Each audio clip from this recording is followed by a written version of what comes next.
عن أبي هريرة رضي الله تعالى عنه قال قال رسول الله صلى الله عليه وسلم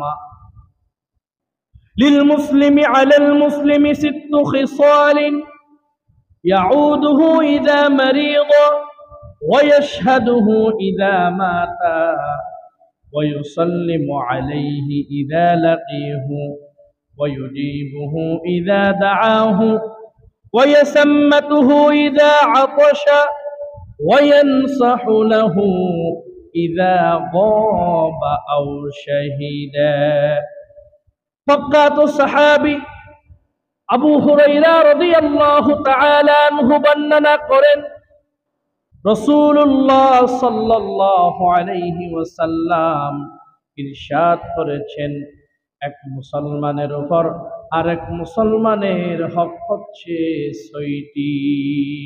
কয়টি? 1 নম্বর ইয়াউদুহু ইযা মারিদ, যখন কোন মুসলমান অসুস্থ হয়ে যাবে আরেকজন মুসলমানের দায়িত্ব হচ্ছে ওই ব্যক্তির সেবা করা। 2 নম্বর ওয়ায়াশহাদুহু ইযা মাতা, যখন কোন মুসলমান ইন্তেকাল করবে ওই ব্যক্তির জানাজায় উপস্থিত হওয়া। 3 নম্বর ওয়ায়ুসাল্লিমু আলাইহি ইযা লাকিহু, যখন কোন মুসলমান আরেকজন মুসলমানের সাথে দেখা হয়ে যাবে সাথে সাথে সালাম বিনিময় করা।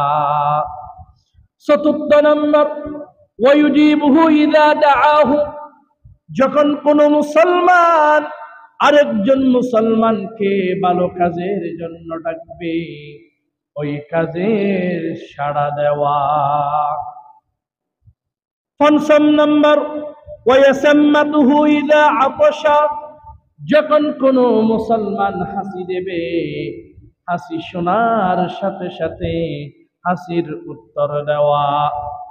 6 নম্বর ওয়ায়ানসাহু লাহু ইযা গাবা আও শাহিদা, কোন মুসলমান উপস্থিত থাকুক অথবা নাই থাকুক সব সময় তার ভালো ভালো গুণগুলো তার অনুপস্থিতিতে বর্ণনা করা।